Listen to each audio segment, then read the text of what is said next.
could, Polly, but that would start a discussion and I'd have to keep backtracking to square one for each newcomer. I'd rather wait till everyone's here. But it's also mysterious, Jay. This time of year there'd normally be an audition call for the new show, but there's been nothing. Unless we got a flyer you forgot to tell me about. Have I ever neglected to tell you about theater doings, Henry? How would I have any way of knowing if you had? There was no flyer, Henry. Please, I'd rather wait till everyone's here.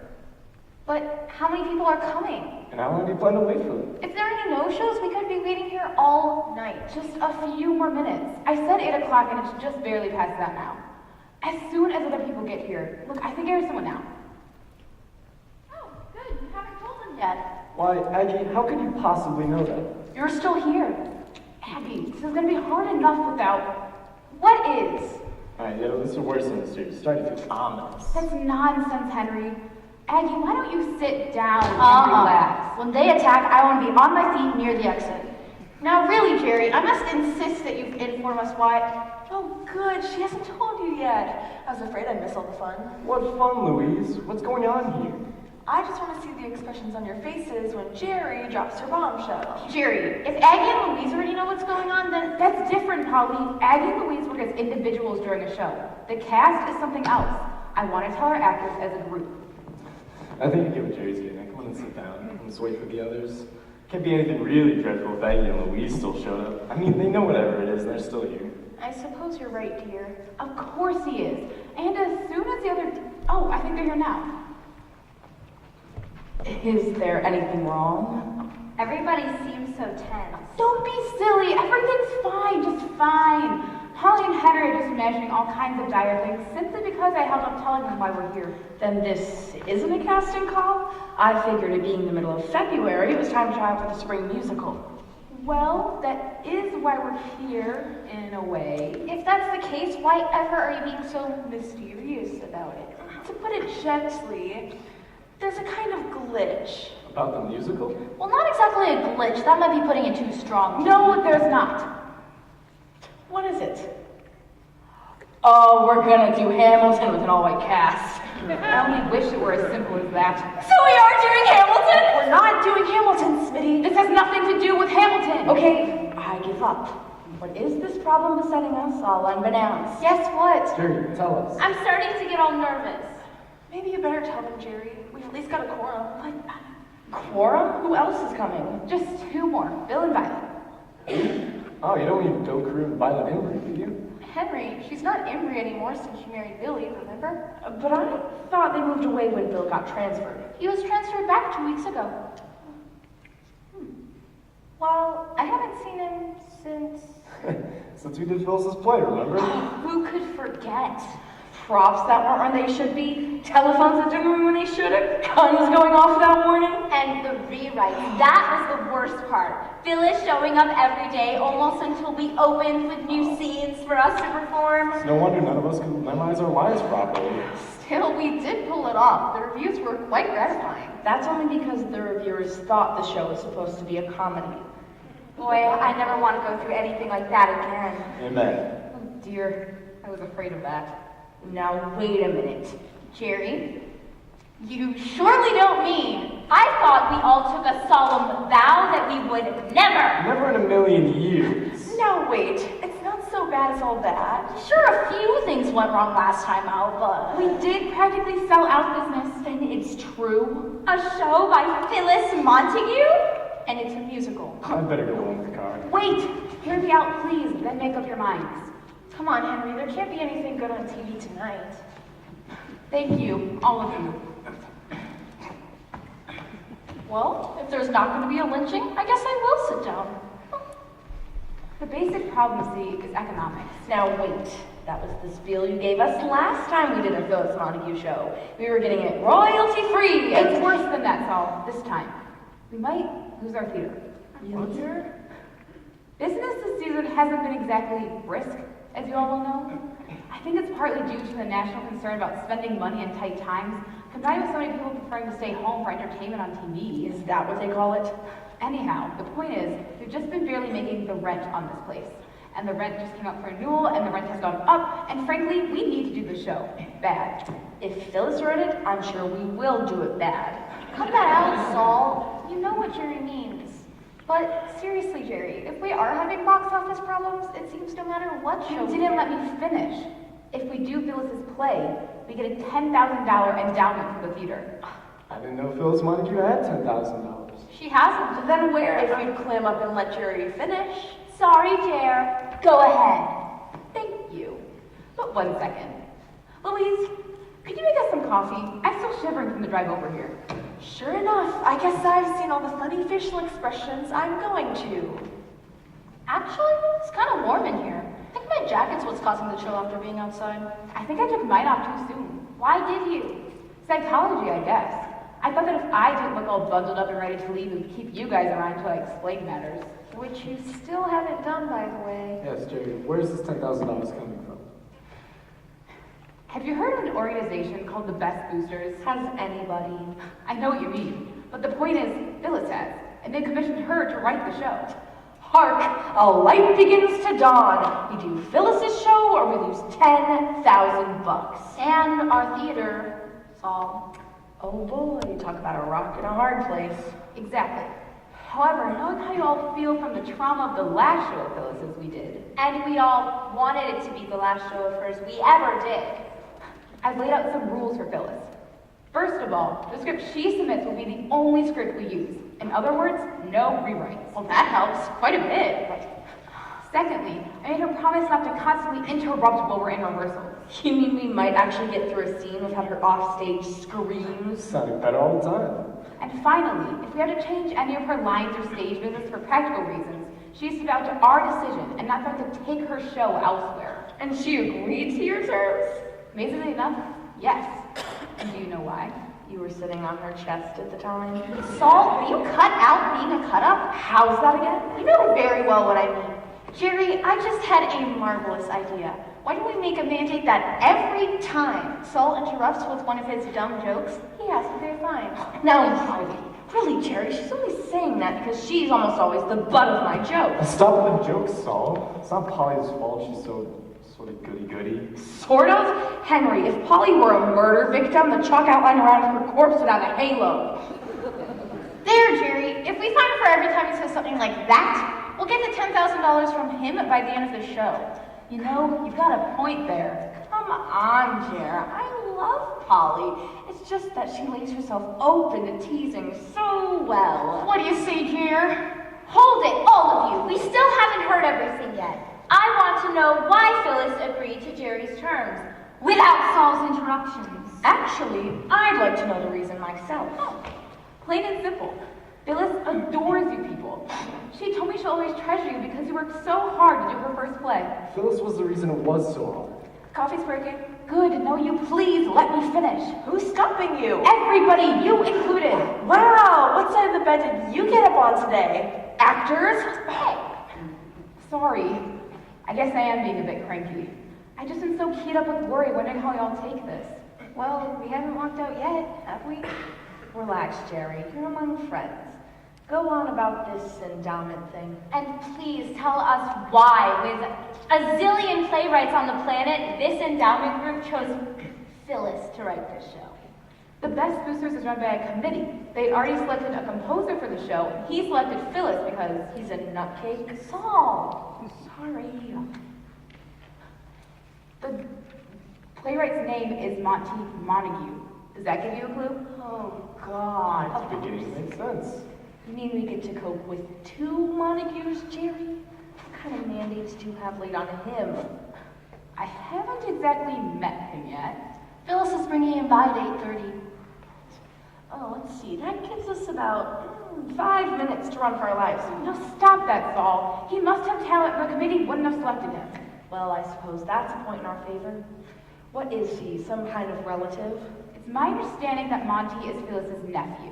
Who has just tiptoed out of the asylum. Now, Saul. Come on, Polly. The man must be a lunatic. He chose Phyllis to offer a show. Saul does have a point. Say, isn't that nepotism? I know it has something to do with hiring nephews. Well, but you see, Smitty, he hired her. That makes it, auntie-ism? I'll just go help Elise with a coffee. What I'd like to know is what in the world is a Best Booster? Ah, that's the interesting part. Finally. You know, I might take Polly's suggestion about cut-up fines. Okay. Bunch of party poopers. The best boosters is a group of Anglophiles. A group of what? And you, a college girl. Even I know that term. Then it's probably something dirty. Smitty, I'm surprised at you. That kind of cracks Marcel's line. What can I say? I drag her to rehearsals. I must be contagious. But, Smitty, I thought you got your driver's license years ago. Oh, I did. I just can't afford car payments and college tuition. Can we get back to our economic problems, please? Thank you, Henry. Now, this particular group finds its fascination in that part of British history that centers around Queen Elizabeth I, who is also known as Good Queen Bess. But why do they call themselves Best Boosters? Well, you see, Hark, it's the cry of the feather-headed dramatist. Hello! Isn't this all simply thrilling? Oh, together again after so many years. Oh, how have you all been? Healing nicely. Phyllis, you timed your arrival perfectly. I was just about to explain to the group the reason those best boosters call themselves that. Now you can do it. Oh, I should love to, but I'm forgetting my manners. I should like all of you to meet my nephew, Monty, who will be doing the songs for our little show. And now, Monty, may I present Geraldine Dunbar, our delightful director, Polly Benish, my special friend and actress, Henry Benish, her charming husband, Marla Smith, a clever young player, and Saul Watson, a fine dramatic actor in older roles. You would love my King Lear. Ah, And those ladies with the refreshments are Agnes Manville, a simply sterling stage manager, and Louise Peary, who, does something or other backstage. I keep the mice from migrating on stage. Oh dear, I didn't know this place was infested with vermin. Then you don't know Saul. Hmm? Point of order, Jerry. Does this fine threat work both ways? What threat? it's just some in-joke stuff, Phyllis, dear. You know how our planners like to tease one another? Then there aren't any mice? No, Louise is our tech person, handles light sound effects like that. You don't mean manually. Well, you see, I tried running the legboard with my toes, but... Louise, please. With her toes, Aunt Phyllis? Oh, now, Monty, Louise was just having her little joke. But that's so... I presume. But that's so backwards. Monty, she doesn't really run the tech with her toes. I don't mean that. I mean, even doing it manually is so out of step these days. In the modern theater, all that stuff is handled by computers. Well, gosh almighty, I am an oaf. That's what I get for falling off the turnip truck. Louise, will you please pass out the coffee and listen to what Monty has to say? May as well, but it's kind of sad slipping from theater technician to waitress. Oh dear, I haven't made myself clear. I wasn't firing you or anything, Louise. I was simply suggesting we get a computer for the theater tech. You could be the one running it, of course. Get one, Monty, those things cost money. Oh, but surely your theater group has money, Geraldine. If we had, would we be doing a stupendous show in such a tiny theater? Jerry, that's what I call a save. The money? I mean, the money we save by having a small theater is what I meant about the... Phyllis, tell us about your show. Yes, well, fascinated by the project. Especially why the best boosters call themselves that. Oh, it's devastatingly delightful. You see, when Queen Elizabeth reigned, she was, alas, much maligned. Right. Okay, yeah. What? She got a lot of bad press. But I mean, didn't she deserve it? Anyone who disagreed with her got their heads lopped off. Rumors, ugly rumors. The very sort of rumors that the best boosters was founded in order to set right. I'm getting a glimmering. So what they're trying to do is boost the Queen's reputation? Exactly, Agatha! So many terrible things were said about her. It is the purpose of my little show to correct all those unfortunate errors. But how can you correct historical fact, Phyllis? I mean, we all know that she ordered Mary Queen of Scots put to death, and that wasn't very nice. Oh, but that was all a mistake. She was put to death by accident. What kind of accident?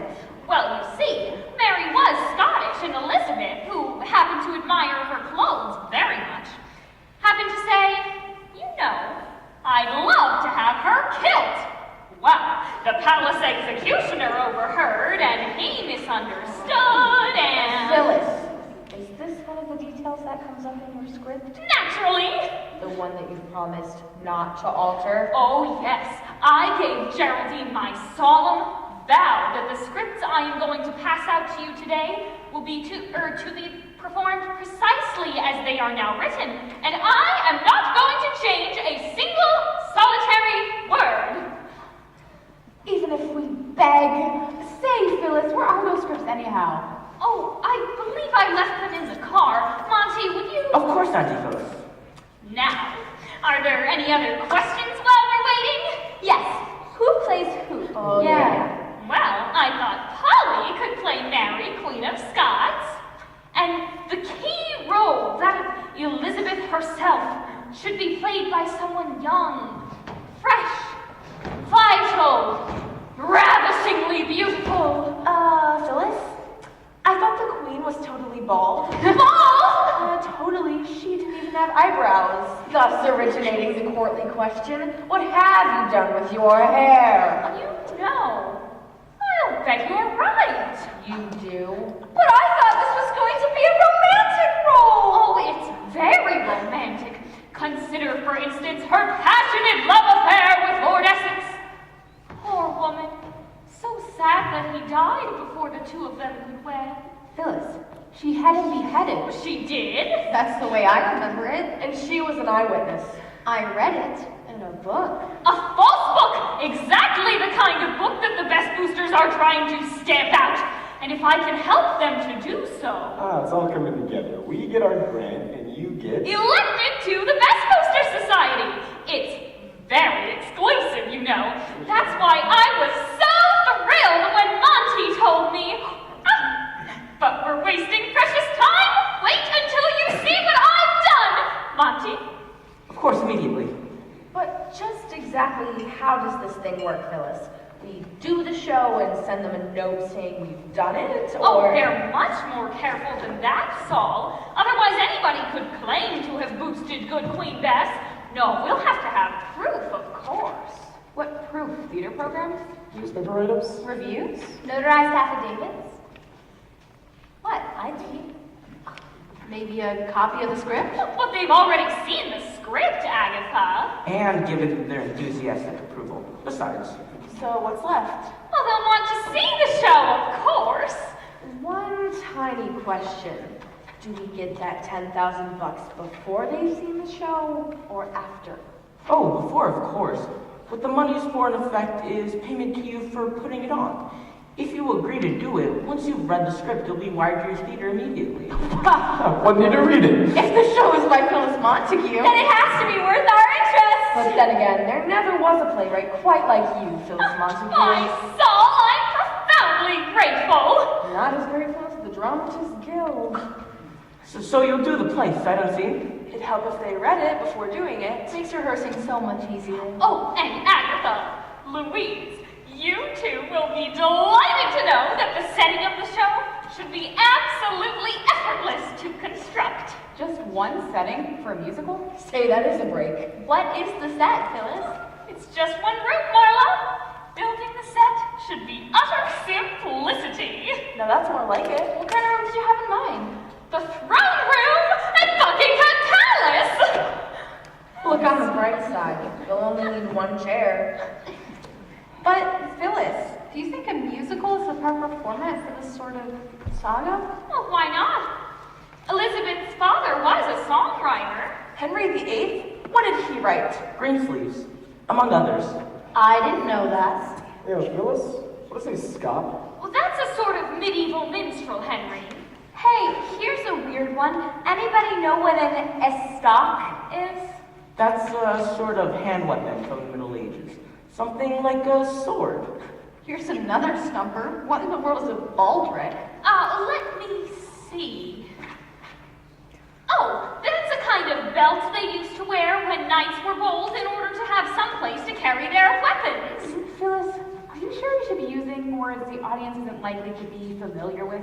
How will they know what we're talking about? Oh, I'm sure anyone of intelligence should be able to figure out the meaning of the words through their context. It should be perfectly plain. Yeah, about as plain as an egg stalk in a Scops baldric. There, I knew you'd catch on swiftly. And besides, I'm sure the best boosters will have no trouble understanding the language of the time, so where's the problem? That's fine for the performance they attend, but what about our other performances with other customers? You mean you'll be doing the show more than once? We have to. That $10,000 isn't gonna last us forever, you know. And business has been sparse enough lately without alienating our patrons even further. We could lose our patrons to other theaters. But I'm not sure I could stay on for an extended run of the show. You wouldn't have to, Monty. As soon as you give your score to us, you could turn around and go home tonight. But I'm the music director. You are? That's the reason the best boosters paid his way here, of course. Otherwise, they could have simply mailed the score to you. Well, what's all the fuss about? Once Monty has musically directed the show, there's no need for him to stick around. But Monty is playing the Spanish ambassador. I am? Oh, don't pout, dear. You won't be directing music all the time. Besides, if Geraldine is directing the acting part and she doesn't mind playing a part... Oh, whoa, Nellie, who says I don't mind? But my dear, you must. The Queen needs all the ladies in waiting possible, and I couldn't bear to have my script in the hands of strangers. I was free to select any theater company to do this show, but you were all so splendid about doing my first play that I couldn't bear to let that endowment go elsewhere. Because, in case I never mentioned it before, I love you, one and all, so very much. Boy, talk about a guilt trip. I suppose I could look Spanish with the proper makeup. And I guess the lady in waiting doesn't have too many lines. Oh, good, then it's settled! Not quite, Phyllis. Those Scots and Baldrics have got to go. But you made me give my solemn word I wouldn't do rewrites. Phyllis, there's no harm in changing the script before the start of rehearsals. What bothered us last time was that you were writing the script all the way up to dress rehearsal. Not to mention the fact that the Middle Ages were over long before Elizabeth took the throne. She probably never saw a single Scot in her life. Hey, what's this bit about William Shakespeare's knighthood? I didn't know he'd been knighted. Never heard of Sir William Shakespeare. It is kind of odd, come to think of it. I mean, he was a favorite in court, and Elizabeth kind of liked him. Why wasn't he ever knighted? Maybe he flunked out of night school. That was a good one. It is a mystery, that's for sure. Not anymore. Phyllis has solved this mystery beautifully. Nice job, Phil. Which one of us plays Shakespeare? I do. No wonder Sol was so amused. Oh, though it seems to be a rather short part. Oh, don't worry about that, Saul. You'll also be playing Sir Walter Raleigh. Really? No. Raleigh. I like a girl with a sense of humor. That was humor? Hold it. Phyllis, how can I play Raleigh when he makes his entrance right after Shakespeare exits? Oh, it's a very simple device, Saul. As Shakespeare, you wear a high forehead wig with long-ish hair hanging down in back. Whereas Raleigh, you'll wear an elegant long cloak and a large cap with a jaunty feathered plume on the top. All you have to do is step off stage, whip off the wig, don the hat and cloak, and step right back on again. Well, I guess it could be managed. I'll have to work on it. Speaking of work, I think we should all do read through the play right away. Yes, great idea, and I'd especially like to hear my songs. Oh, that reminds me. I can carry a tune all right, but that's for being a good singer. Oh, don't worry about that, any of you. Just learn the lyrics and the sheer pageantry should take care of the rest. After all, there's no reason to suppose the Elizabethans were particularly good singers, so... Auntie Phyllis, I seem to have one script left over, the one for Lord Essex. Only one? You should have two. I counted them most carefully. One for Essex and another for Elizabeth. Oh, but I've already got that one, Phyllis, see? Ah, there's the mistake. You don't need a script. You'll be playing a non-speaking part. What?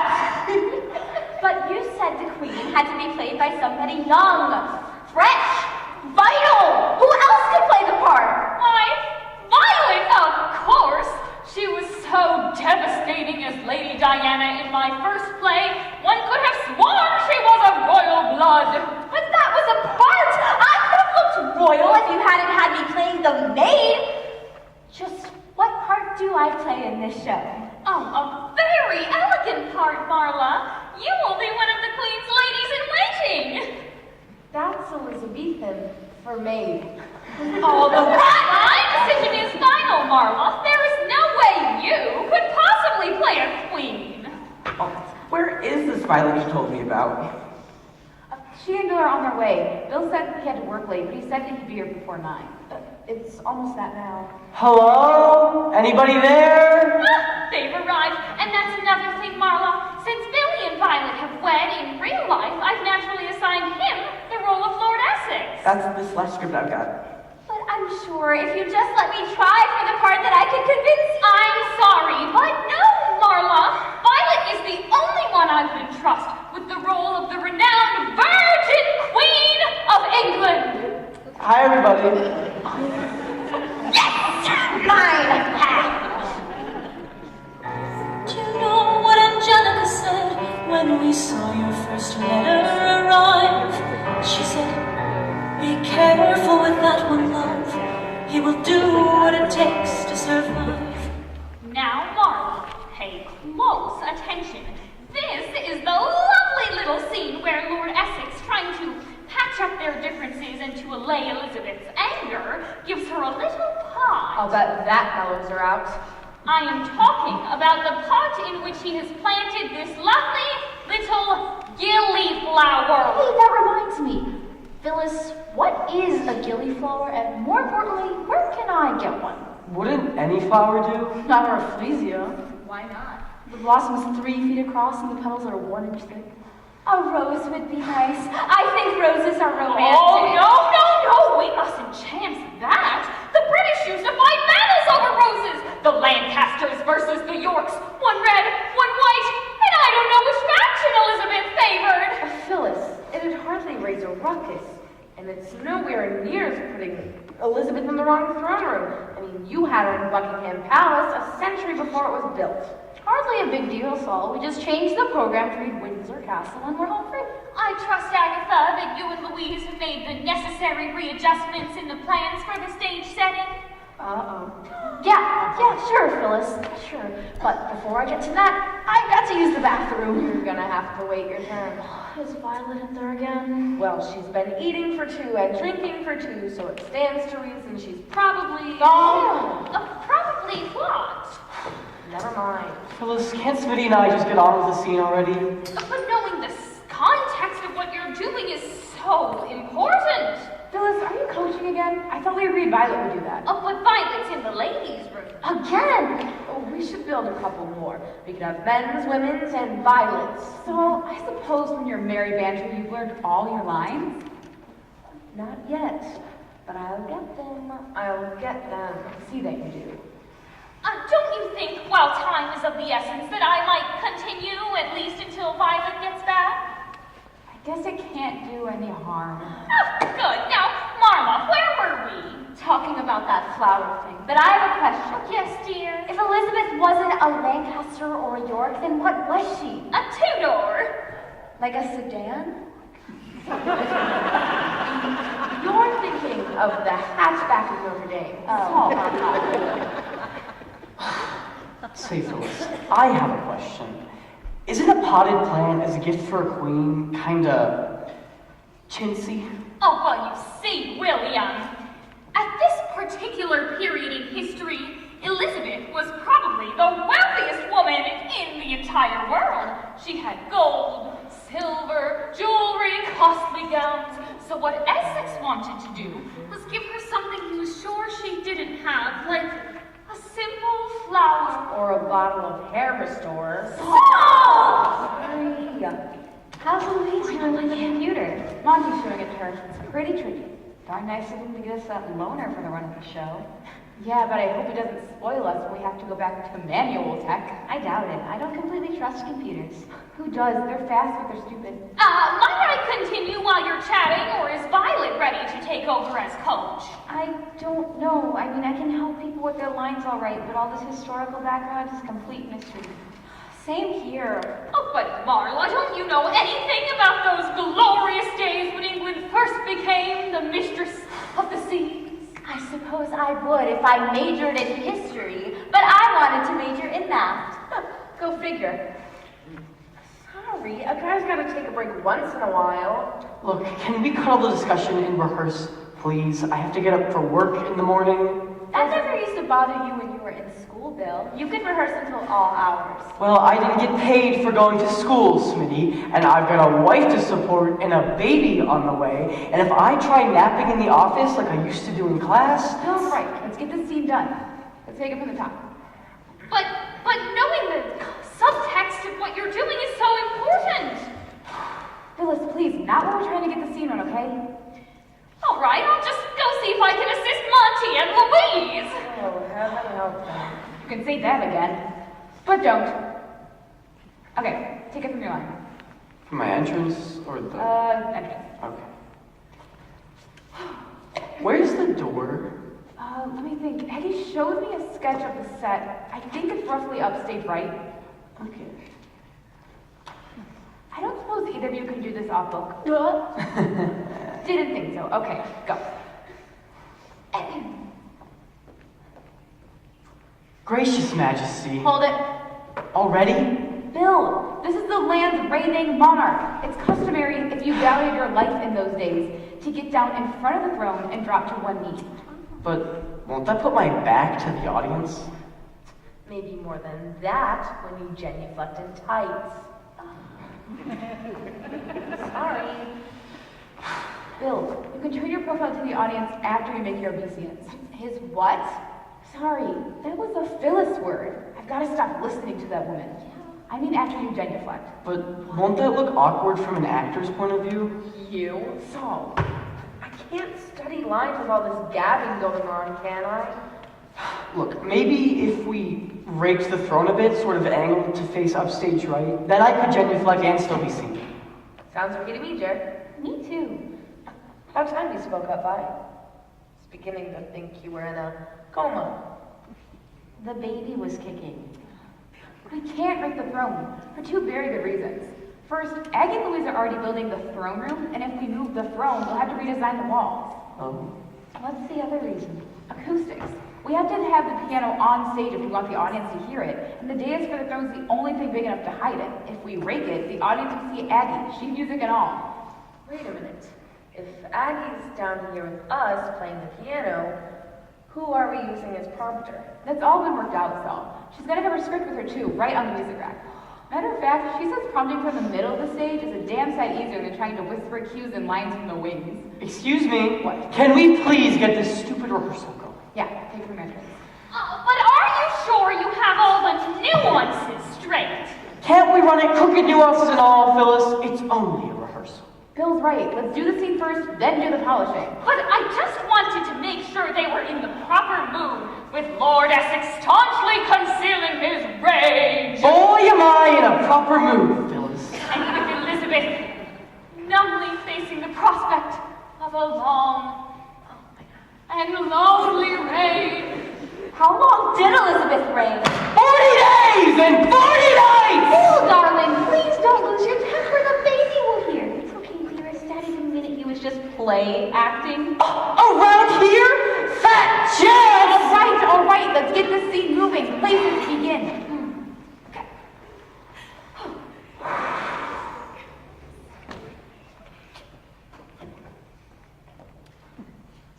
Gracious Majesty. Louise, the piano's here. Oh, hallelujah! Now maybe Monty will leave me alone to learn that control board. Come on, Bill. We could probably use a hand. Fine. It'll be nice to get something accomplished tonight. I hope the real throne's more comfortable than this. I can't rule the British Empire from a metal folding chair. Oh, don't worry, dear. The real throne is much more comfortable than that. Absolutely stunning padded velvet on the arm. not my arms and back I'm concerned about. We should have had Polly play the queen. She comes with her own crown. That reminds me, Geraldine, where is Polly? I thought, are she and Henry doing all right? They're still fighting their head colds. I told them not to sit around here in their coats all night, but the air below zero outside when they went back all sweaty. At least we can work around them for the time being. Maybe around Henry. Right about here, okay, Monty? Yes, they'll do marvelously, Aggie. Isn't that kind of beat up for a royal throne room? Nobody is to look at it but me. One question, where's the bench? Oh, Monty, give us a chance for Pete's sake. One thing at a time. If the dais has to hide this, how high will that throne be? Please don't tell me you're afraid of heights. No, not in that way. Then in what way? Well, I'm just worried about the heat from the overhead lights, I mean. I'll be wearing a heavy gown, and the nearer I get to those lights, the hotter it will get. Don't worry, the velvet will soak up the sweat. Here you go, Aggie. See if this thing fits your behind. I think Monty should have the honor. I'm dying to hear the score of the show. All right, if you insist. Oh, say, about the songs in the show, I was looking at the lyrics the other Oh, day. and aren't they simply lovely? Monty is so talented. Well, yes, but one of the rhymes bothers me. Which rhyme is that, Violet? In the duet between Elizabeth and Mary, The throne is rightly mine. One of my absolute favorites. that's the one. But which rhyme, Violet? The one about Mary's evil aims. Monty rhymes it with dames. Shouldn't that be Thames? Poetic license, my dear. I mean, I know the pronunciation of London's River Thames, but it simply wouldn't fit in the moment in the lyric line. I mean, the chorus is singing about Mary's evil aims, and the next bit is about the area's geography in a sense. How else could I have handled it? Instead of singing about her evil aims, you could sing about her sturdy stems. That would rhyme with Thames. It would hardly suit the moment. But it would sure suit Polly.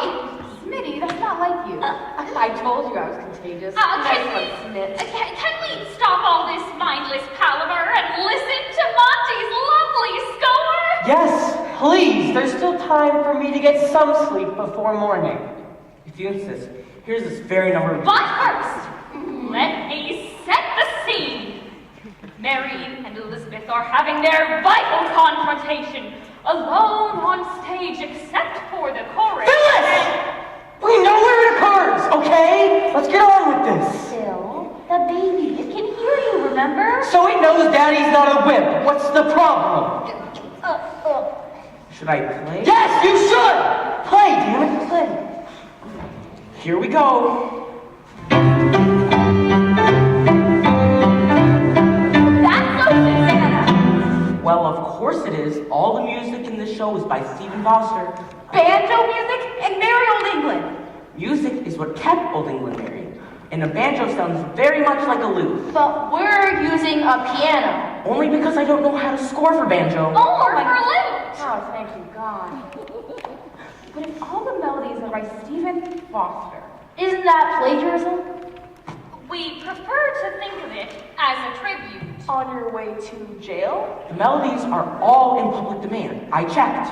But aren't Stephen Foster's melodies sort of innately American? But you see, Violet, that bridges the gap between our two societies, which is one of the major goals of that marvelous Westminster Society. Let me get this straight. We'll be singing your lyrics, but to the tune of things like Campton Races, Nellie Bly, and My Old Kentucky Home. Why, yes. Why do you ask? I've just had a kind of come full circle feeling is all. You were wrong, Jer.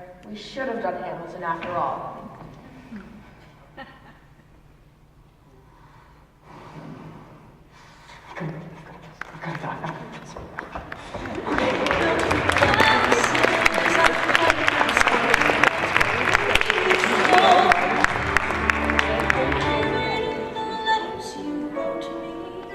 I'm searching and scanning for answers in every line, for some kind of sign. And when you were mine, I see.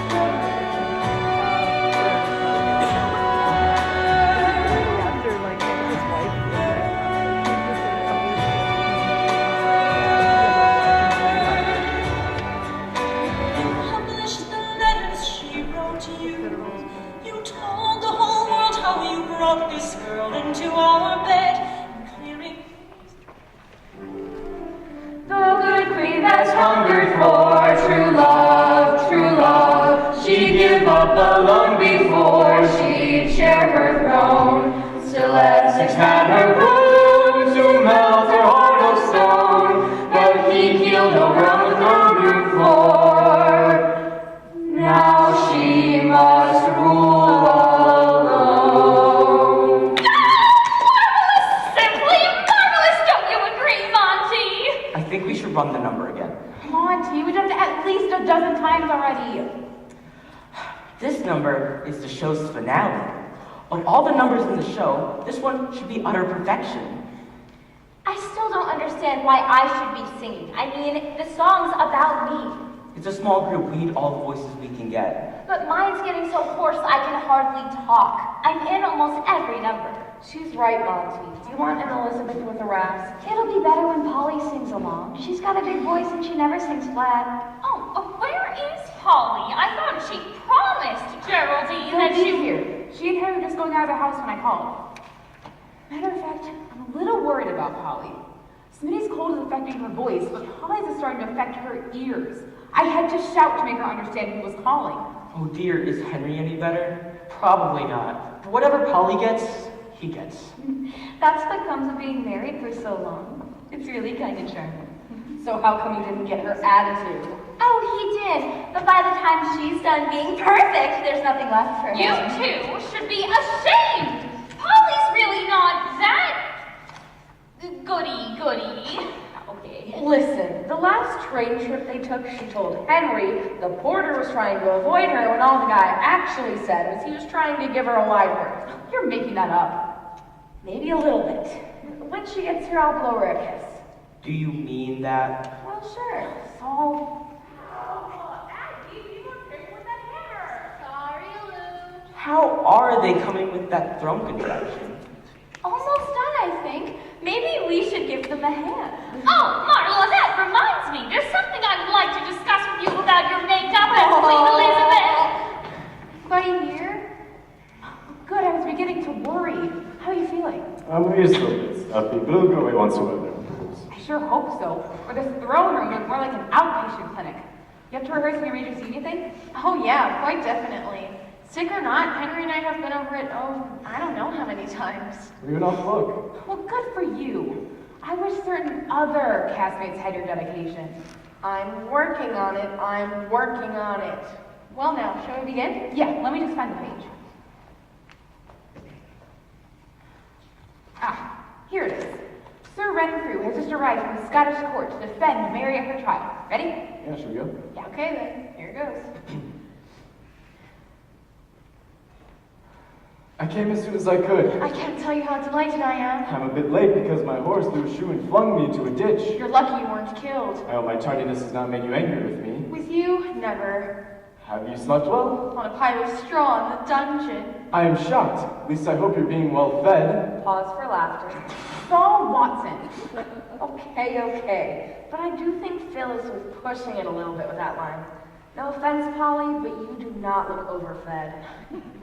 Don't I know it? It'll be even worse when I'm in costume. Jerry, do I have to wear that farthingale? Holly, it was the style of the era. All the women wore them. Women are crazy. Why wear a style that makes your hips twice as wide? Yeah, you know what the women in those things used to look like to me? Upended dust pants. It is really kind of like that. From the waist upward, they're the handle, and then... Can we discuss this later? Or has Bill forgotten he works tomorrow? Oh, I almost did. If I show up late to work one more time, there's going to be a help wanted sign on my office door. Then let's go, shall we? Absolutely. Sing me your line again, Henry. I am shocked. At least I hope you're being well fed. If they can find enough. Please. Sorry. You were saying? I admire your stamina, and I have not, I trust, subjected you to torture? That, at least, I have been spared. Good. Now, alleviating your situation requires superlative intelligence. Not to mention a stalwart horse. A very... Sorry. You should be. Go on, Henry. Just ignore those fools. I do have a plan up my sleeve. I only hope they have a side saddle for your mount. 2 side saddles. Okay, I better find that you three jokesters know your lines as well as Henry and Polly, and we'll see who gets the laughs around here. Jerry, I don't have any lines. Don't be silly, Violet. With all the coaching you've been doing, you probably know everybody's lines. Jerry, could we go on with this? Henry and I aren't quite over our darn head colds yet. We'd like to finish it and sit down. Sure, Polly. And there better be no more interruptions. Take it from Henry's side saddle line. I'd be happy to straddle it to get away. Damn, what's my line? The hardest part. Okay. The hardest part will be getting across the moat. I can be quite athletic if I have to. We didn't say a word. You were thinking about it. Polly, we can't try to enforce mind control on the imbeciles. More's the pity. Go on, Henry. Athletic if I have to. Are you certain you're up to such a strain? Nothing is impossible to a queen. Jerry, it's always a tough transition for me. What do I lose? You're still admiring the queen's stamina about being athletic. Okay. I'm not certain I can endure such a strain. You have always, amongst the men of my court, stood from the rest to run through. Why, Majesty, I didn't think you noticed. Now, no false modesty. Be of good cheer. But I find it difficult to be... Damn! Oh, what'd I do? It's not you, it's our playwright. I thought Phyllis changed your line. We tried, Jerry. Honestly, we did. It was tough enough getting her to dump all those scops and baldricks. But she insisted that in its proper context, my line would not elicit a laugh. I give up. Say it then. But I find it difficult to be gay. Now what? Sorry, Henry, and I really mean that. But I was following along in the script, and just realized how bad Polly's line is on the heels of that one. Saul, if you continue to disrupt... Wait! Jerry, Saul's absolutely right, I'm afraid. We couldn't get Phyllis to change my line either. What is your line? See what I mean, Jer? I wish I didn't. Let's hope the pathos of the scene get us past this part before the audience has a chance to find extra meanings. Amen to that. Where should we go from? Back to your line then, Polly, and try not to dwell on them, if you know what I mean. Do we ever? Hit it, Henry. But I find it difficult to be gay. All the more reason to try it then. At least you have not yet tasted death. That was beautiful! You guys really have been working your butts off. Don't I wish? Don't feel too bad, Polly. You're as skinny as a snake, and in that farthingale, who'd even know it? That's a fact. See, Jerry, when are the costumes coming in anyhow? You should be ready in a few more days. I thought we were renting the costumes. They're renting the other costumes, Bill. But with my size, they'd have to make one from scratch. If you don't know what I mean, just ask Saul. It's no fun teasing you if you're going to be so good-natured about it. But think of all the fines you'd save. We're not really finding me every time I crack wise, are we? You gotta admit, we could make a fortune. Speaking of which, has that 10,000 shown up yet? 2 days ago, arrived, signed for, and deposited safely in the bank. How come I didn't know about it? Maybe Jerry wrote it in your script. Ouch. Nice one, Polly. Gangway, everybody! This thing weighs a ton! At least.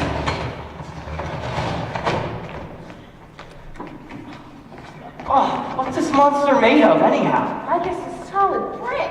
God, hard to believe it's only painted in plywood. Don't forget, it's braced with all those 2x4s. Did you have to use so many? It's got to support the Queen's throne, Monty. Good thing you don't get to sit on it. Huh. How magnificent. It looks like real marble, too. It weighs like real marble.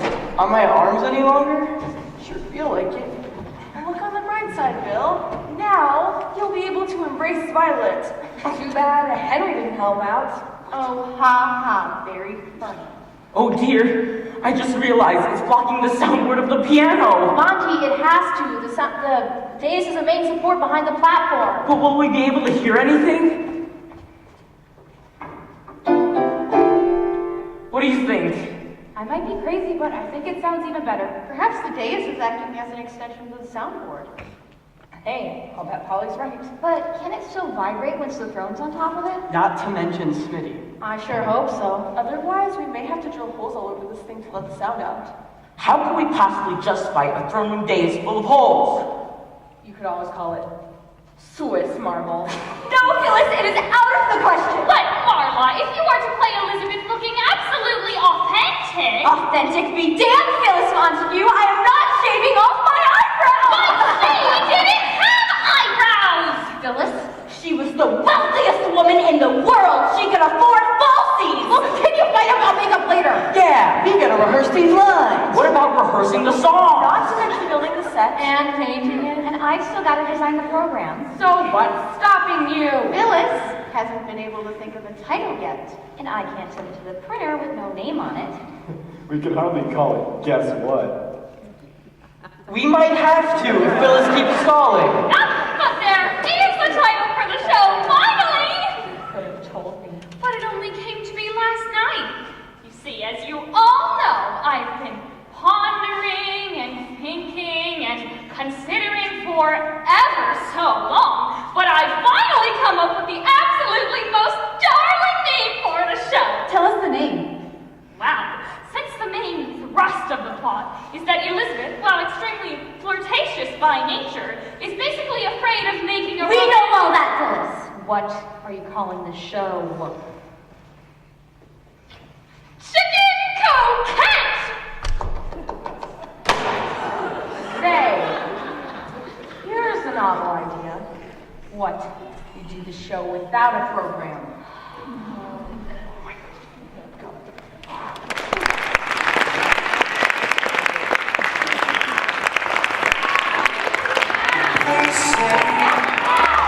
George Washington's yielding his power and stepping away. Is that true? I wasn't aware that was something a person could do. I'm perplexed. Are they going to keep on replacing whoever's in charge? If so, who's next? There's nobody else in their country who looms quite as large. John Adams. Now, remember, Smitty, although this is a number just before the show's finale, it is really the emotional climax of the story.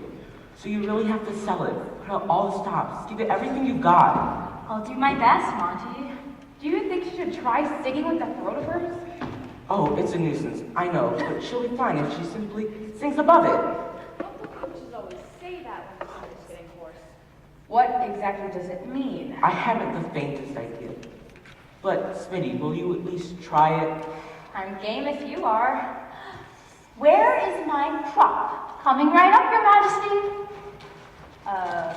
You call that a gillyflower? You may as well. We still haven't found one yet. If only could find a picture of one. We could get some crepe paper and fake it. You could change if worse came to worse.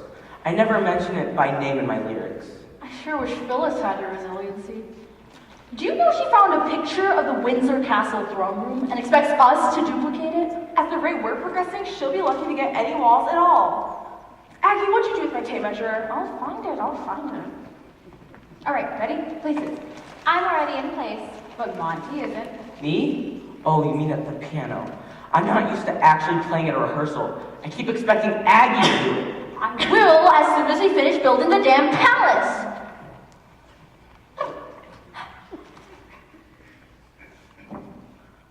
Ready when you are, Jerry. Go ahead. As I dream of dear Lord Essex and the love I held so dear, it is soothing when I gaze upon this blooming souvenir. Why'd you stop? Nobody was singing. Not you, Smitty. That's when the chorus comes in. I don't sing again till later. Oh, damn, you're right. Louise! Can I help you? Where's our chorus? Helping Polly try on her costume.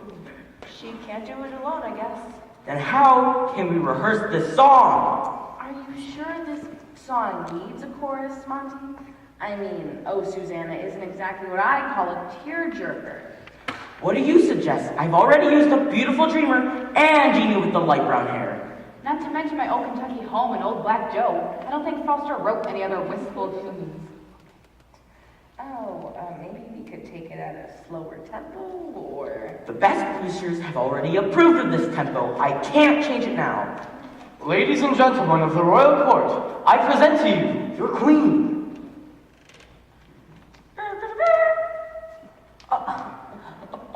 Well, what do I look like? Mary Queen of Stouts. Don't rub it in. Okay, I don't know how to quite put this, but isn't this a little too flat? Maybe it won't stand out as much once everyone else is on stage. If Polly's on stage in that, you won't be able to see anyone else. How wide is that thing? Well, from up here, I'd estimate she could come on carrying 2 picnic baskets, no hands. I may just do that. They say stuff a cold and mine's worse than ever.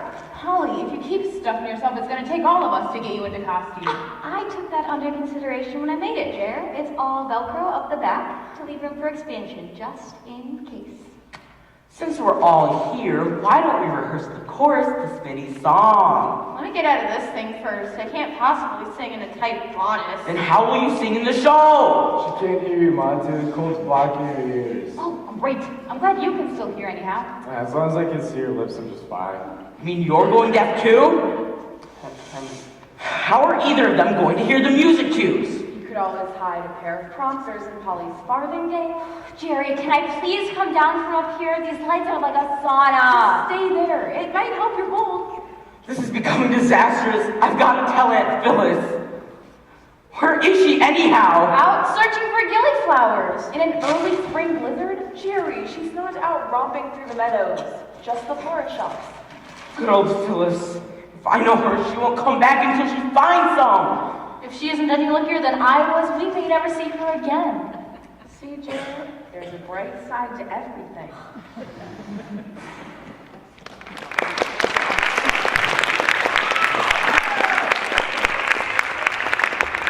Is that true? Wasn't aware that was something a person could do. I'm perplexed. Are they going to keep on replacing whoever's in charge? If so, who's next? There's nobody else in their country who looms quite as large.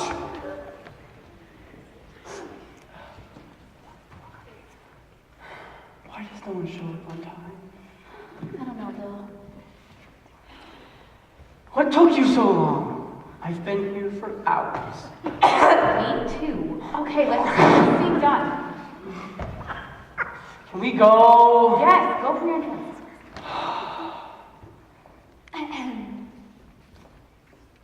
Gracious Majesty. Louise! What? What are you doing? You want walls or don't you? Can't she come in and do that when we aren't rehearsing? You think I live in this place? I have a life too, Billy boy, and a job to get to in the mornings. I'm sorry. Just like one time to get through this scene without stopping. I'll get myself a cup of coffee, and then it's hammer time again. Thanks, Louise. All right, start the scene. From my lines. Just take from the line. Gracious Majesty. I found a packet of gillyflower seeds! So plant them already! How long till germination, Phyllis? It says, first sprouts appear within 10 days! Look, please. But how long after that till we get a flower? 5 to 6 weeks, if there isn't any frost. Phyllis, we open in 3 weeks. Oh dear, maybe if we force-fed them with hormones or something? Can you please have this discussion somewhere else? There is no need to raise your voice, William! That's what you think! Bill, the baby, it moves when you yell. Then it's got better manners than some playwrights I know. Well, really? Oh, there must be some way to speed these seeds up. If there isn't, Lord Essence may be giving Elizabeth a pretty red pinwheel. Start the scene, Bill, now's your chance. Yes, please, before I melt up here. I don't know how I'm gonna stand it in costume. I'd start the scene, Smitty, if you just shut up! Bill! Rock-a-bye, baby. Bill! Okay.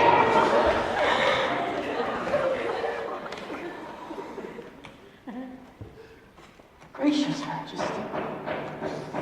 Gracious Majesty. Oh, William, do you have that pot?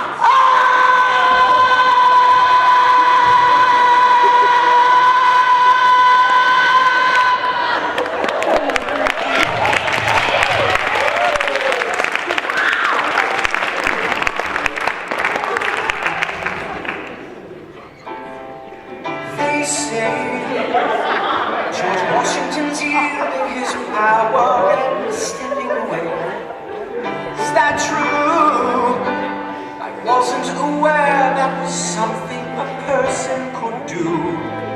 I'm perplexed. Are they going to keep on replacing whoever's in charge? If so, who's next? There's nobody else in their country who looms quite as large. John Adams. I know him.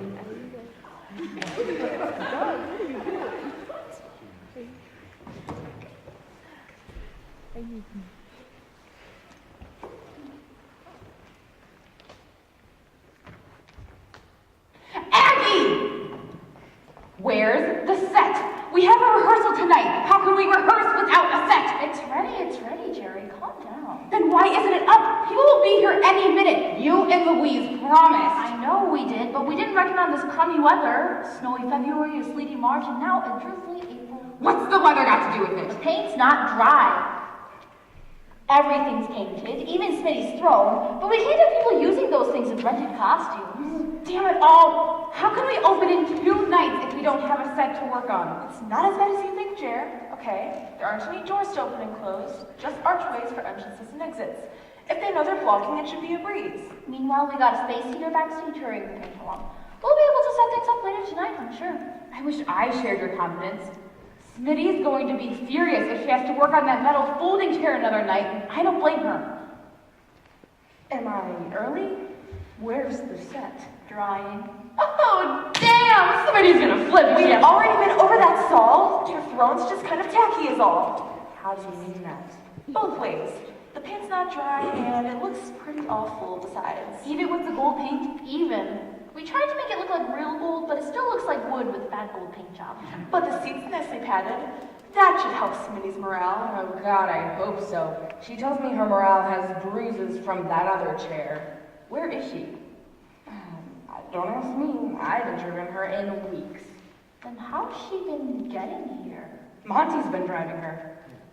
Do you people mean you don't know about these two? No. When did all this start happening? When Smitty caught her cold, Monty's been giving her private coaching lessons. Wow. Does Phyllis know? Do I know what, Agatha? Nothing, just an idle rumor. The show. Someone's been taken ill. The costumes didn't fit. Where's the set? Phyllis! It has nothing to do with the show. Oh, well, that's a mercy. But then what were you talking about when I arrived? What is this idle rumor? Hey, everybody! We're going steady! What? I asked her on the way here, and she said yes. But Monty! Marla is a mere girl. What should I go steady with? A mere pony? But Monty! Phyllis! Monty's got a girl, not bubonic plague. That's it! That comes later. Auntie, if you can unhitch from your gal a minute, I have to talk to you about that cockamamie computer you wrangled for us. You're not having troubles again, are you, Lou? What's the problem now? I put the sound effects in, and now I can't get them out. Maybe you need a new battery in the beeper. What beeper? That little flat gadget, like a remote control for a TV. I mean, if you're going to be on and off stage playing that messenger part, you obviously have to be able to control the computer without being at the keyboard. But if I'm on stage without my script in front of me, I don't know all the cues. Come on, I'll show you. It's easy as pie. Where's my throne, Aggie? Smitty! It's fine, just as soon as it dries. Well, if that's the problem, why not put it on the stupid dais? It was so hot up there last night, I nearly got heat stroke. Jerry, do I have to sit so near the lights? I'm afraid so, honey. If we don't use the dais, how can we hide the piano? You could put Polly in front of it. You know, with a farthingale of hers, it might work. But then where would I sit? You could put Polly, or you could sit on Polly's shoulders. Oh. You have a better suggestion? Hey, where's the set? Maybe we should put a sign on the stage door. Phyllis, that was very nearly a wisecrack. I'm proud of you.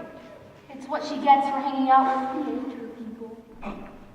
What's keeping you two? Smitty's getting jealous. Of Louise. Let's hope she didn't hear you. She could have roasted you alive if she gets her hands on the light control. You still didn't answer Bill's question. Where's our scenery? The whole stupid set is still soaking wet! Hey, that's pretty good, Smitty. Monty been teaching you lyric writing on the side? It's hard to be in a musical and not start thinking in rhyme. Just listen to this beauty I came up with the other day. What was Ben-Hur's given name? Judah, Judah. Hush! Monty will hear you. It's not nice to make fun of his lyrics. But Phyllis, they aren't making fun of his lyrics, just making up lyrics of their own. And pretty good ones, too. I've got one. Name a wise man from the east. Oh, no, but I'm really not any good at... Buddha, Buddha. Oh, don't tell me we're fiddling with lyrics again. I don't think I can take any changes at this point. And there aren't any. It's just clown time at the OK Corral. Have you people forgotten we have a rehearsal tonight and we open in 2 nights? Sorry, Jer, but it was fun. And I didn't know Miss Montague had a dinner. Now, Saul, don't be so formal. It's just plain Phyllis after all the time we've worked together. Why, thank you. Plain Phyllis. Do you people mind? Right, let's serious up. What's our first move, Madam Director? Get into costume and we take the show from the top. Now move. Wait a minute, I think we have a problem. So what else is new? We can't figure out who's gonna run the computer when we do the show. Can't you just draw straws or... It's not the choice, Phyllis. It's the logistics. How do you mean? Somebody, one person, has to be in charge of that computer at all times. I mean, the computer's running the lights, it's running the sounds, and everything's programmed in sequence on it. But I thought Louise was going to handle that. You're not playing the messenger all the time, and when you aren't... But I have to be able to see what's happening, and I can only do that when I'm on. Can't you kind of hover in the wings and peek on stage? With all those farthingales trying to get by me, it'd be like getting caught in a car wash. Hey, then Aggie? While playing the piano and prompting? Impossible. I could do it. Oh, but I'm in so many songs I could forget. Well, then why don't I do it, since I'm not in the show? But Phyllis, you are. You get so happily absorbed watching your show unfold that you forget there's tech involved. Remember that last show of yours we did? All you had to do was bring the pendant backstage at the proper moment, and when the right time came, you were still seated out front. Well, I suppose I do tend to get involved in the story. How about Monty? I could do it if I weren't playing the Spanish ambassador. Are you sure you couldn't get any more men to be in the show? Men trying out for a show. Monty, you don't know much about community theater. You guys are fussing over nothing. I'll do it. Where is that beeper? Here it is, Paul. But you're all so prominent. Where will you hide that thing? In that stupid farthingale, of course. I could hide an army in there. But do you know all the cues? Polly and I will script backwards. That's what we're afraid of. Don't be silly, Saul. Louise, is this thing hooked up? All batteried up and ready to roll, Polly. All right, try me on those effects. You're on. Okay, so it's right after my big scene with Henry, right? Right, so what happens? It's time for Elizabeth's entrance, so I press the beeper and... So far, so good. Elizabeth has just learned that Essex has escaped from the dungeon and that the Spanish Armada is on the way. She's just announced this when... Louise runs in to tell her that Essex is on his way to the palace, and as the commoners outside the door see him passing... Elizabeth orders the drawbridge lowered at once, and... Hold it! That was right, wasn't it? The cue was fine, but Louise, where did you get that sound? I couldn't find rattling chains, so I figured the whistle would have to do. But it sounds so silly. Just tell the best boosters that a well-oiled drawbridge sounds like that. 10 to 1 they never heard a falling drawbridge anyhow. Well... Come on, Phyllis. Just be a sport. We can't risk fiddling with the computer memory now. You know how temperamental these things are. Oh, all right, let it go. As long as everything else turns out all right, probably no one will notice. Go ahead, Polly. You know my show better than I do. Okay. It's time for Essex entrance. He comes into the throne room, genuflects, and says... Gracious Majesty, I have returned. I need all the rehearsing of that line I can get. And I say, be still my heart, and... Hit it, Polly. Beautiful! Absolutely! I bring you a gift as penance for my abrupt departure, a delicate Swiss concoction to mark the merry hours thus. How charming. Let the cannon speak to the heavens to show my acceptance. Polly, you are a marvel. Then what happens? Here's where I place it on the little stand beside the throne, where I keep all his gifts. Aggie, we forgot to get that stand. What? I can't hold all this stuff in my lap. Wait! I have a little tabouret at home that'll be just the thing. It's not painted gold, but it's darn pretty. It'll be fine, Smitty, fine. Go ahead, Polly. It'll come to me. Oh, it's my fault. I didn't cue her. Polly, here is where I place it on the stand beside the gillyflower and The gillyflower! Aggie! Has it sprouted yet? It doesn't have to, Phyllis. We made one using some wire and crepe paper from the illustration on that seed packet. Oh, how resourceful. And this one won't wilt under the light. which is more than what I can say. Anyhow, Polly, here is where I pick up the music box from Essex. Yeah, I remember now. That's when I look out the door and announce the courier approaching. Who's the courier? It's not really a courier, Saul. It's me, the Spanish ambassador. I stride before the throne and announce that my men's unconquerable armada is approaching and that your people are fleeing in terror. That's my cue to gesture to the people outside and encourage England to stand strong against the Spanish Armada. I say this and then we hear... Yeah!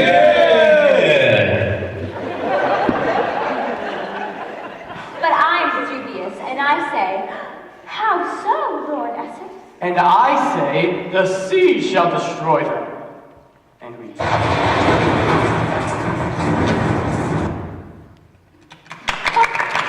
Polly, you didn't one! Maybe St. Genesius won't have to work quite so hard this show. Who?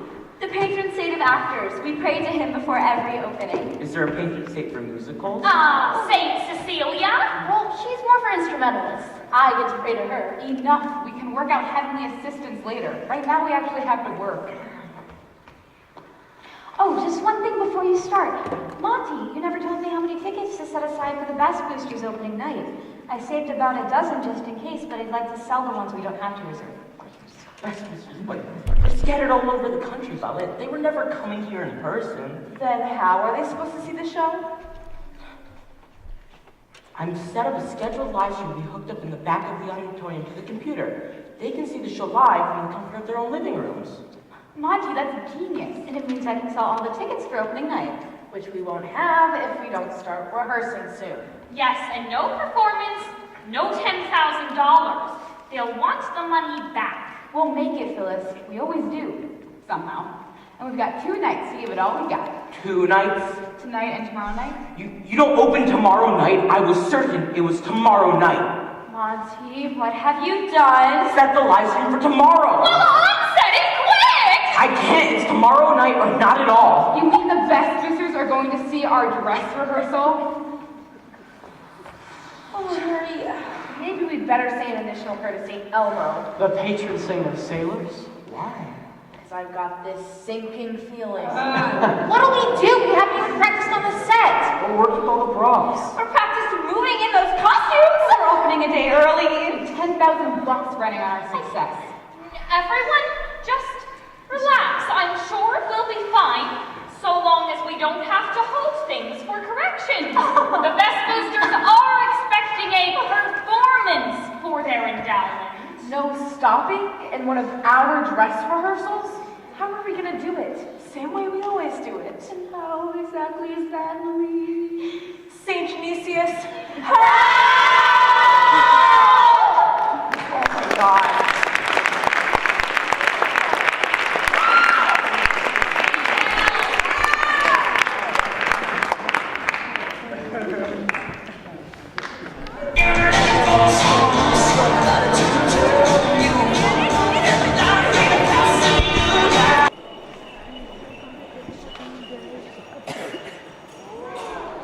Holly, I'm sure you're feeling all right. Well,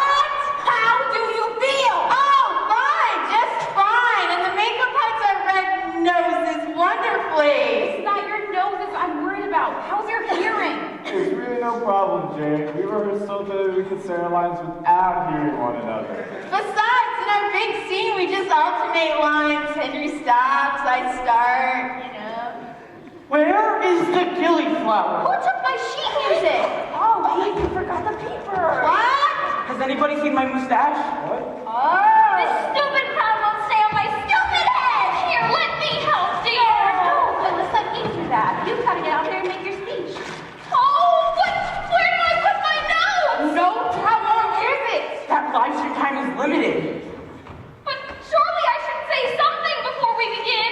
Just wish the audience welcome, say hi to the best losers, and get off! We have an audience? We always do a dress rehearsal. Gives us some sort of audience response to play again.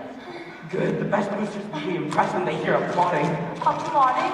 You don't know my relatives. Don't tease, Louise. Truly, when they hear Monty's lovely lyrics, just imagine the applause. We may have to. What was that?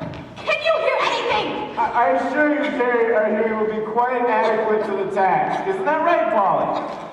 Has anybody got a cough drop? That live stream started 15 seconds ago. We gotta go. Let's get out there! But my nose! Wing it! All right, I'll do my best. Places. Overture goes the minute Phyllis comes back. Wait, we forgot to praise Genesius. And St. Elmo! All right, everybody. St. Genesius. Praise! All right, here goes nothing. That's what we're afraid of.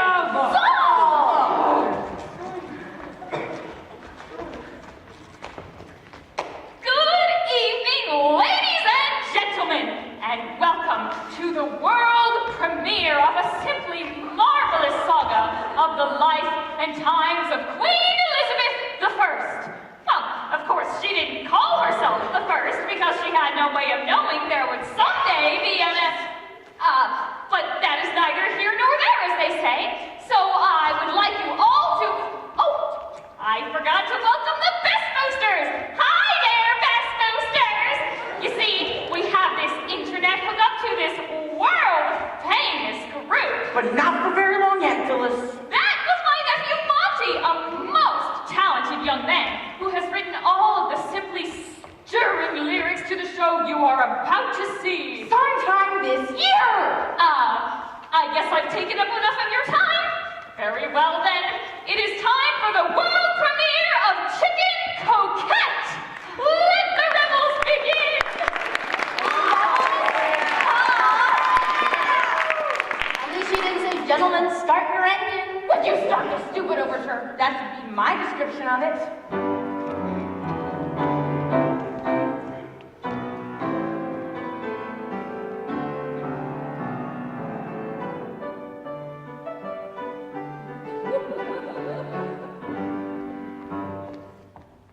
I bring news to the royal lady in waiting. Where is she? Waiting over there.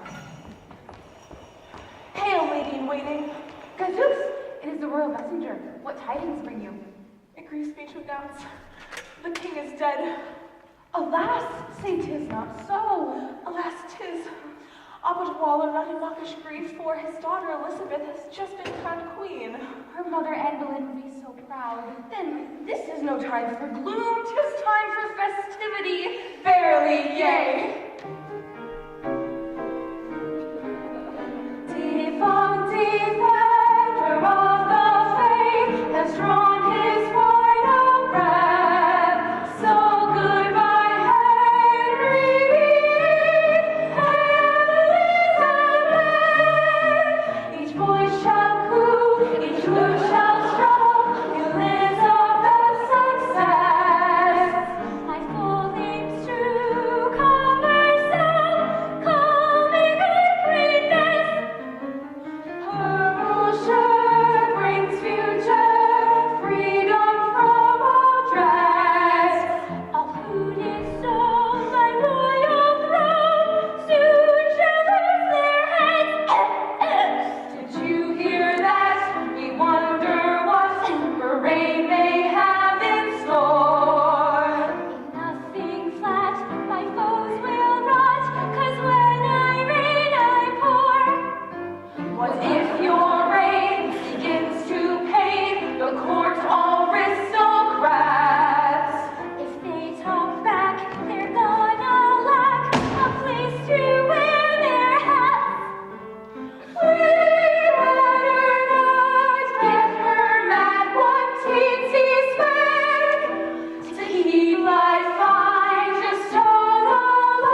little tiresome. Ah, well, send him hither.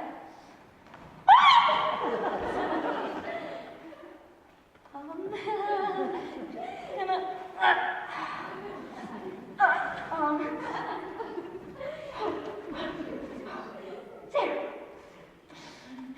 Oh, should I summon the ambassador? Yes, at once, of course. Your will is my command, gracious majesty. Or whoever you are. The gracious, oh no, the Spanish ambassador! Oops.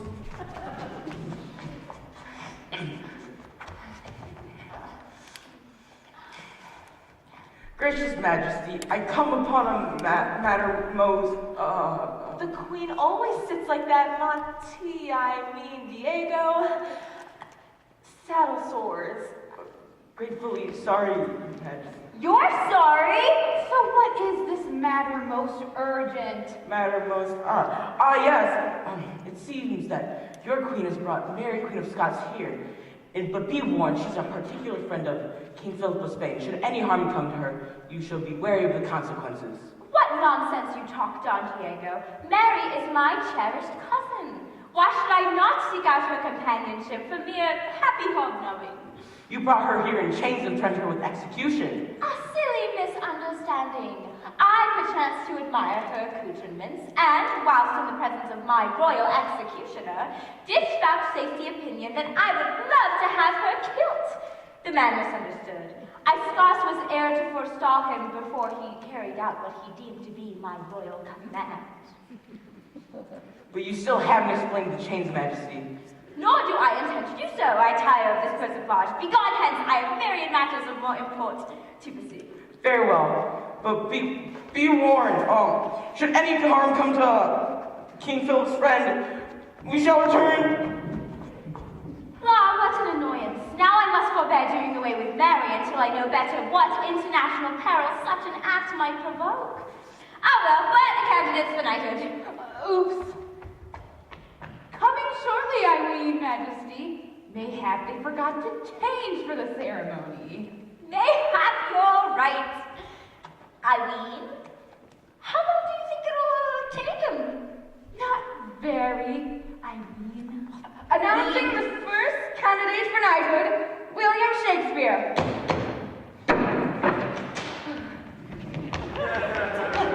Your Majesty, I congratulate you on your coronation, and it is an honor that you have chosen to celebrate this happy occasion by bestowing knighthood upon me. Ah, a gracious gift, so richly deserved by you, the perpetrator of such pretty little plays. Now if you... Where did I put my sword? The one I always use for stuff like this? I'll get it. What lovely weather we're having today. Beautiful, absolutely beautiful. Here it is. Thanks a lot. Thanks a lot. Now, if you will approach and kneel, do you accept this singular boon? Yes, Your Majesty, and I have written a new play in honor of your coronation, finished just last night. How thoughtful! What is the name of this play in honor of such a great day? Much Ado About Nothing. Next. Ah, shucks.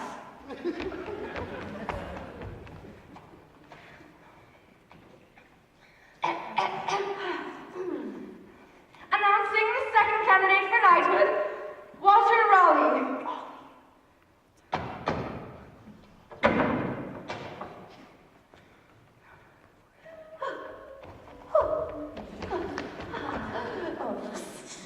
The wig!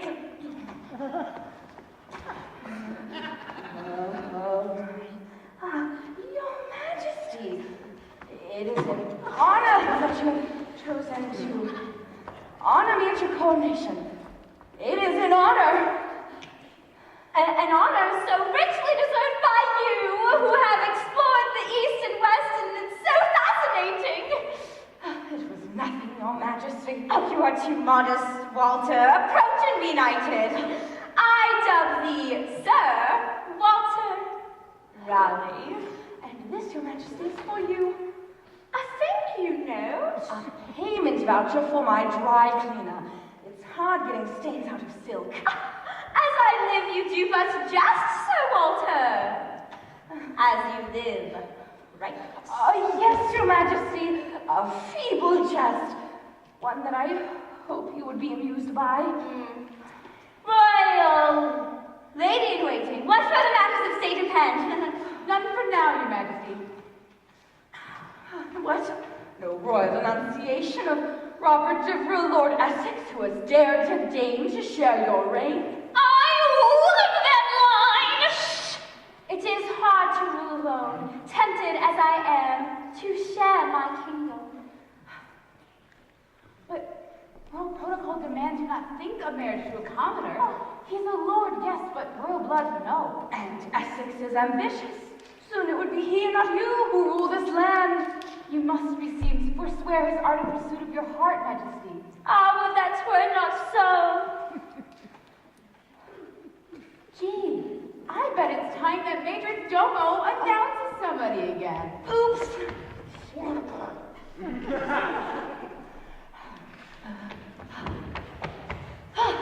Announcing the arrival of your arch-rival, Mary Queen of Scots under heavy guard.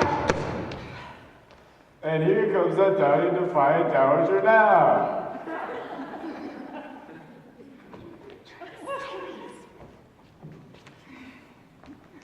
Good morning, dear cousin. Why stand you there? Do you not bow to England's queen? As yet to my mind, England has no queen, at least not the right one. Oh, that old argument. As the direct descendant of my father, it is I who rule. Your claim is worthless. And if you keep on about it, I have a headsman just itching to silence your nattering once and for all. You dare to threaten me with that crooked crown of yours? Why not? As the absolute monarch of this land, I dare anything. But that's just the point, girlie. I don't see that you are a monarch. You're a lovely lady, Lizzie, and your palace is divine. But I'm really in a tizzy, 'cause the throne is rightly mine. Mary Stuart, your claim comes much too late, for your head will soon be skewered on a pike above the gate. We share a common ancestor, and royal blood is thine. I'm not taking any chances, for the throne is rightly mine. Good Queen Bessie, your twin shall never jump. She can find the crown is messy when it's perched upon a stump. If you dare to lay a hand on me, I'll tell the King of Spain. His armada will come out to sea and come to end your reign. Liz, be wary, first off your evil aims, or we'll all be drinking sherry at the bullfight on the Thames. I could muster up a navy too, what do you think of that? Like a Yorkshire pudding's gravy, you will soon be cold and flat. Two contenders, the throne is up for grabs, and if either one surrenders, we may all end up on slabs.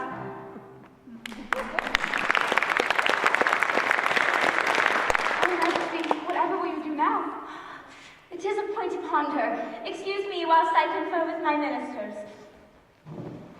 I wonder, whilst the queen absents herself, if I might take a quickie breath. 'Tis impossible. Yon throne is built for better buttocks than thine own. Look, approaches Lord Essex, and not even under guard. He doth elude them most merrily all the time. How doth he do it? They durst not lay hands on one so handsome. Announce me at once, Major Domo. Robert Devereux, Lord Essex, has arrived. Hath arrived. Has arrived. He's here. 'Tis time for tea. Let us hasten apace the water, lest all the scones be consumed ere our appearance there. Sounds suggested indeed. Forsooth, where is my beloved? I see her not. You're not missing much. An unlovely conglomeration of pompous pride, bad manners, and store-bought hater.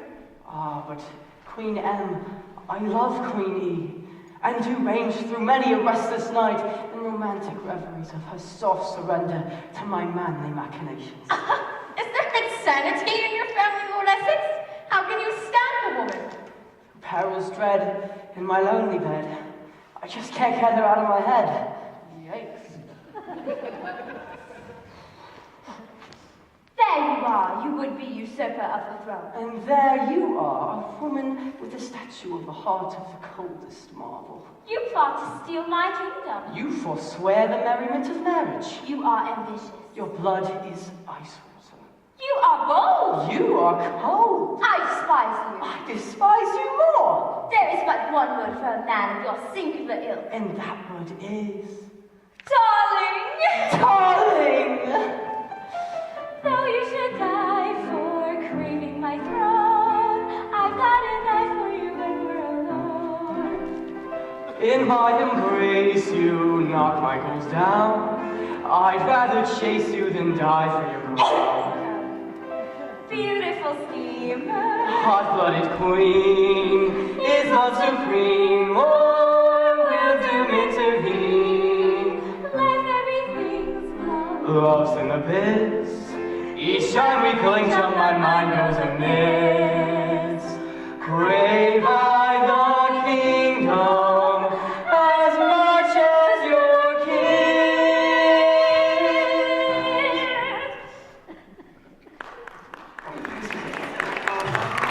That should have been me out there doing that. In your condition? Impossible!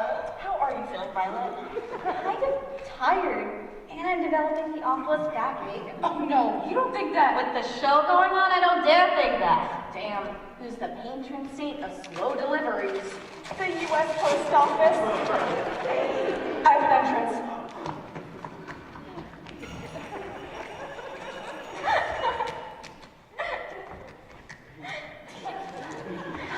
Sorry to interrupt. That is the stage. But you asked me, Lord Essex, to bring this to you right after tea time. Yes, bring it hither. What a lovely little blossom. One beautiful blossom to another, darling. Oh, it is beautiful, Essex. I shall cherish it long after you are in your grave. You still intend to have me executed, darling? Your ambition leaves me no other option. Now go back to the dungeon and await the headsman's axe on the morrow. Royal messenger, see that he does so. I'll try my best. Of course, he's a lot bigger than me. I will not fight you, for that would require a man of heart, and my heart no longer belongs to me. Oh, Essex, go not thus to thy doom in thy dungeon's midnight gloom. Oh, how the perils of office wreak havoc upon thy womanly heart. Oh, I cannot bear it, I cannot bear it. Girl. The queen will be devastated when she sees the dinner menu for tonight. Why? What are we having? Noodle rolls. Were she not my sworn enemy, I would pity the woman. I know. I'd hate to be in her shoes, though I'd love to have her crown. The intrigues of the royal court are mind-boggling indeed. It is hard to keep abreast of matters. If you're having trouble, just think of the audience. Then, which one of you is Mary Queen of Scots? She'll be right with you. Oh, would you look who's here? It is your lawyer from Scotland. He's here to help you beat the rap. Oh! Yes, my lawyer from Scotland. Now leave me, I pray, so that I may contemplate my foreordained due.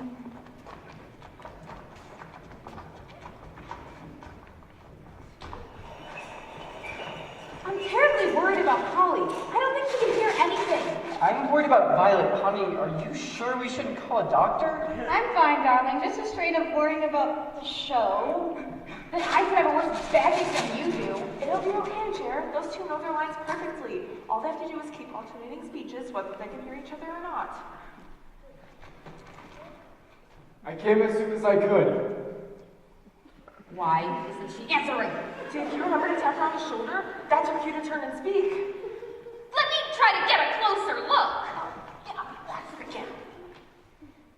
Oh dear, maybe when she doesn't turn, he'll remember.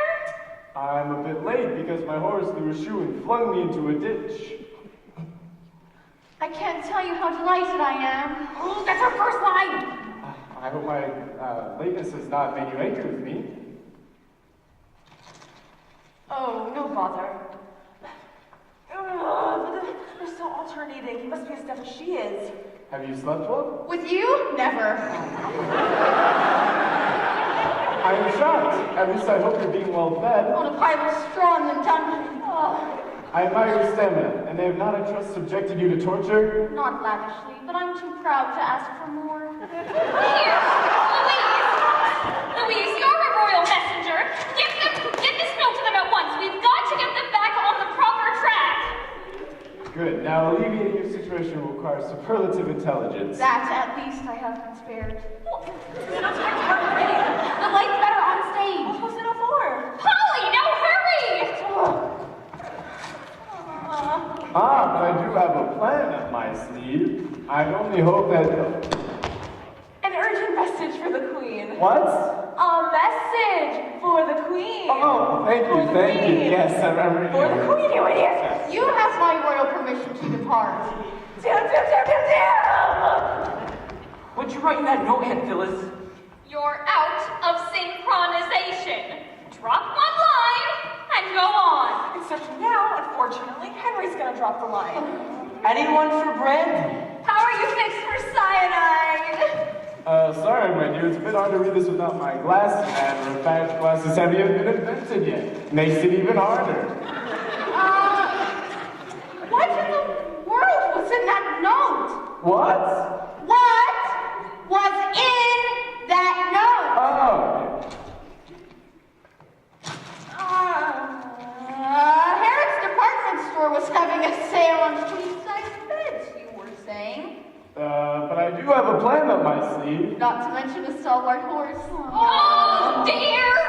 This part will be getting across the moat. I'd be happy to straddle it to get away. Are you certain you're up to such an effort? I can be quite athletic if I have to. I'm not certain I can endure such a strain. Bah, nothing is impossible to the queen. Why, Majesty, I didn't think you noticed. You have to admit, it's so sillier than the right way around.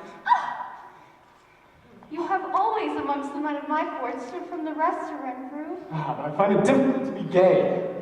Now, no false modesty. Be of good cheer. At least you have not yet tasted death. All the more reason to try it then. That's our cue to go back on. How can you tell? Never mind the cue. We have to get up there. They're still out of sync, and Polly has the sound effects beeper. Oh, no! Phyllis! Can we get by without the sound effects? You'd have to turn off the computer, and that would cut off the broadcast of the best boosters. Oh, 10,000 bucks goes down the drain. So let's go already.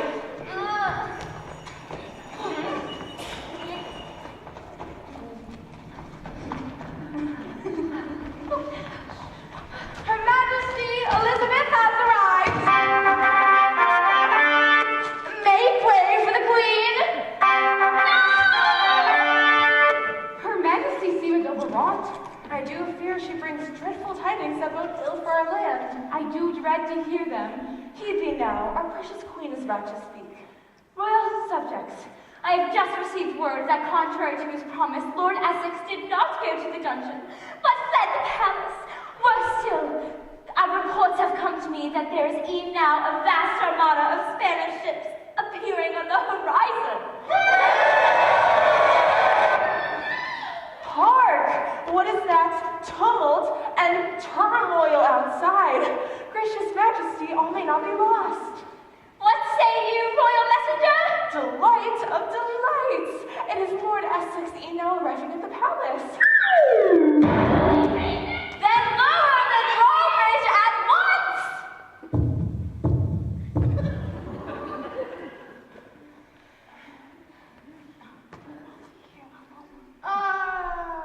Henry, this bodice, it's stifling.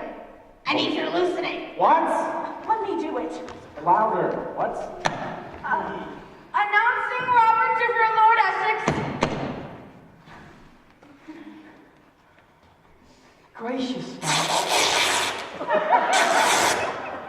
It's Velcro, Lord Essex. what is? Oh, what a relief.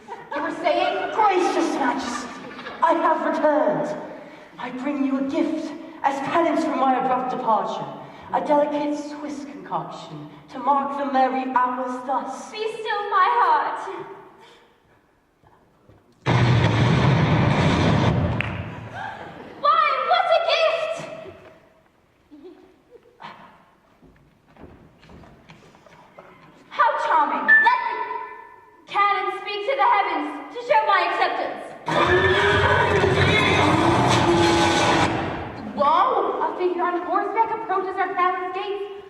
mayhap he brings news of even more ill aspect. Why say that, royal lady in waiting? The news perchance might not be dire. Then why does he approach so swiftly? Hearken to the sound.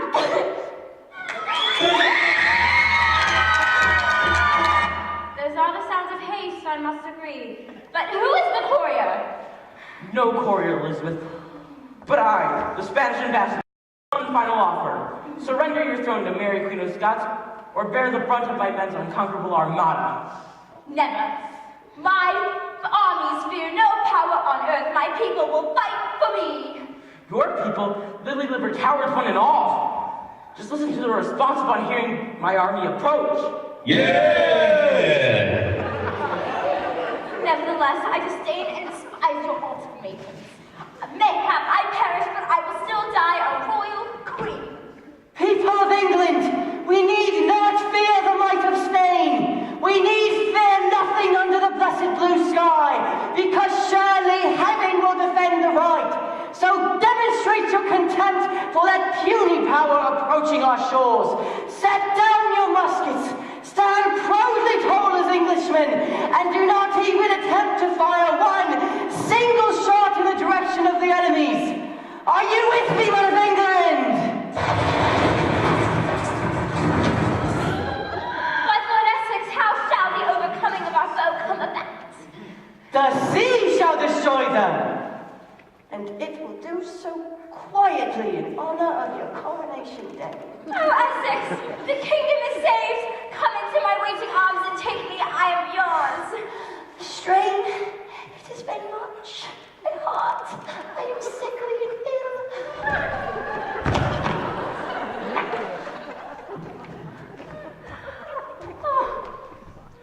Alas, he is no more an ever valiant foe. Oh, Majesty, how sits the said circumstance with you now? As I dream. The queen is speechless with grief. Mayhap you should get a drink of water, Majesty. Or something. Anything! Smitty, can you talk at all? Her lips are moving, but nothing's coming out! I'll give her a hand. I mean, a queen shouldn't pour her own water. Can she hear anything? Her big song is coming on. Wait, I have an idea. You're gonna have to help me though. Let's go. So, you've come all the way from Scotland to defend me. Nice trip? Strip? Who's gonna strip? How funny it must be for Mary, so far away from the other stewards in a foreign land. I'll bet she misses her family. I didn't know she had a family. Just her son, James. Well, I suppose a woman of her age could be the mother of James Stewart. What? The hearing's always the first to go. The queen returns. What? Here she is. Hey, that's absolutely lovely. Thank you, my subjects. Thank you very much. With his dying breath, he still longs for your love, Majesty. But he's dead, right? What is going on? And when he did perish, you were saying? I wasn't. You were. Right. Oh, gracious Majesty. Hold it! Where's the gillyflower? Isn't there? I was going to sing about it if you know what I mean. Shall I go first, your gracious Majesty? There isn't time. So sing about it, but sing about it. Mayhap I must. Pray go on, lady in waiting. Oh, Majesty, how sits the sad circumstance with you now? As I dream of dear Lord Essex and the love I held so dear, it is soothing when I gaze upon this blooming souvenir. Oh, Queen Bessie, he's gone with you of God, a reminder of his love within that pretty little pot. Though a queen, I'm still a woman, it's a fact I cannot hide, and the world will shortly know about the stirring deep inside. Good Queen Bessie, too long for him you find.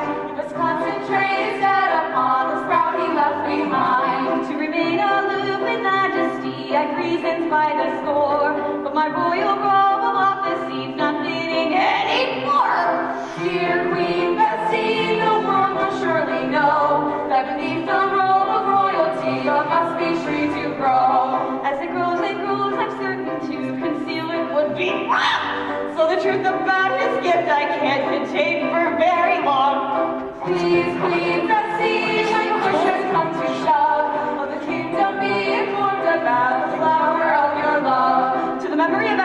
United States of the Countess of the Bible Hills 3-day bill. I swear to God, this is the best kid we're having. Bravo, Bessie, you'll bring it off somehow. Those troubles of the time will come to Granbury now. Violet! I'm your doctor. You are? I think I can make a living doing this. Get real. Violet! Violet! You mean Gilly Flower? Gilly Flower! Violet! My Lord Essex, you're not as dead as you are. Oh, forget it! Violet! I'm coming, Violet! Didn't somebody need boiling water or something? It's too late for that. Mine of the kingdom's in for a surprise. That little Dickens, keeping it from people. She's had quite a day. Ascended to the throne, defeated the Spanish Navy, and produced a new heir to the throne for the big finish. Don't mind me, folks. I'm just the royal harpsichordist. Where are you going? I'm bringing my car around to the stage door. Bill's in no shape to drive. The new heir to the throne will be passing through here any minute, and the midwife has some birth announcements for you. Just one moment, I'll be right out. I'm coming. I'm coming. I don't know. There you are, royal subjects. By royal command, we are to celebrate the first viewing of the heir in song. What tune? Same as the old finale. But who's going to accompany us? The royal harpsichordist has gone to bring around the royal coach. Oh, I will. I took piano lessons back in Barcelona. Hit it, Don Diego. Though good Bess insisted on less sex, told her single life's no fun, let's be out there. 'Cause if she didn't share the royal life's up there, so he insisted he should have a son. That's why she gave him the heir.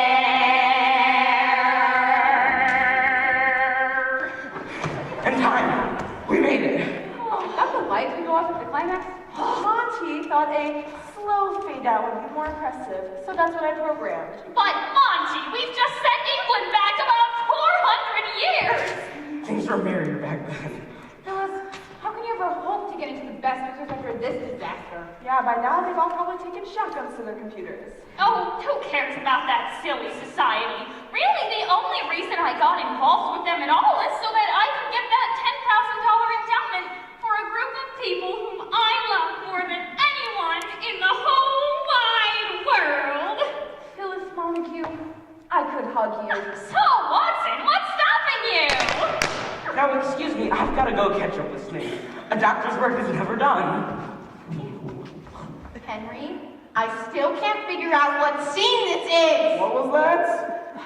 Henry, Polly, the show is over. What? The show is over! Oh, good. Ah, about time too.